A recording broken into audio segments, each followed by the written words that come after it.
here has ever been a victim of bullying? I know I have. But have you ever considered that one of the most pervasive, persistent, and present sources of bullying in our lives is us, the way that we treat ourselves? When we bully ourselves, this can be termed self-deprecation. I'm going to tell you the story of Abigail, the self-deprecating cup. Every time Abigail would self-deprecate, a new hole would form in her sides. This knife represents the cutting remarks that she would use to hurt herself.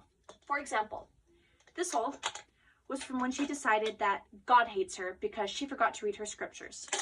Or this hole from when she called herself ugly and unlovable for not going on as many dates as she thought she would have by now. Or this hole from when she called herself selfish and conceited for feeling bad about her problems, considering others probably have it worse. Abigail's capacity for safety, success, and happiness was reduced due to the constant self-deprecation.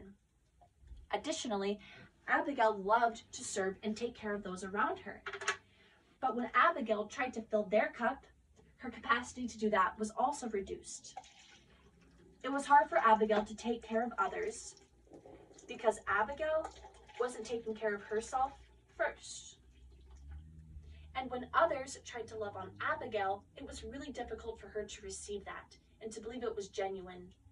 To quote the movie The Perks of Being a Wallflower, we accept the love we think we deserve. It is so easy to feel like you're not enough in this society.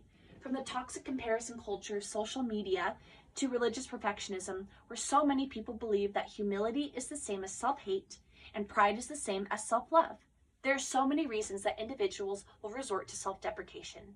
Some do it because they feel like they genuinely deserve to attack themselves. Others self-deprecate as a coping mechanism. When they have trials, they feel like they can control their pain in the situation by amplifying their pain with self-deprecation, presenting a sort of numbing effect.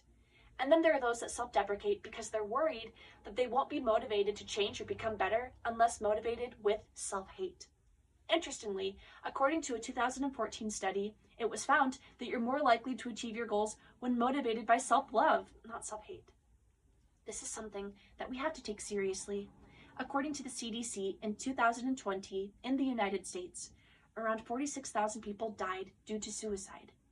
That is one person every 11 minutes. We have to do what we can to take care of our mental and emotional health and that of those around us. My recommendation is to talk to yourself as if you were talking to a loved one. You wouldn't call them stupid, ugly, unworthy of love. You wouldn't say that you hate them. You would use compassion, love, logic, patience, and you deserve that too. And when unpleasant emotions arise, rather than compounding it with self-deprecation, just feel the emotion. According to neuroscientist Jill Bolte-Taylor, it takes 90 seconds for an emotion to come and pass. It's okay to feel the unpleasant emotion. After all, you can't heal what you don't let yourself feel.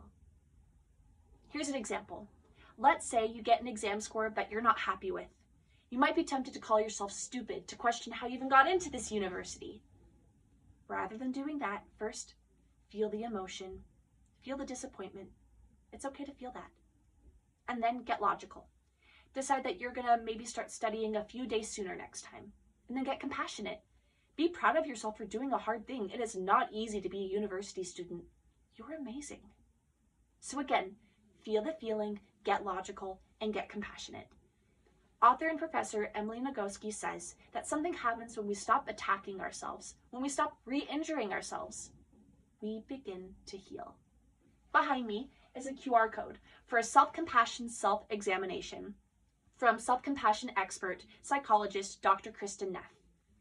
After you take the quiz, it will offer you valid recommendations on how you can have more compassion for yourself. Speaking as someone who spent a decade of her life caught up in a loop of self-deprecation, compared to the past 3 years caught up in active love and self-compassion, I can tell you firsthand that choosing to love yourself is a much higher quality of life than allowing yourself to hate yourself. I know it's not easy and it takes time, but I believe that you can get there and you can also have a higher quality of life. I believe that we can change the world when we change our world first. Thank you.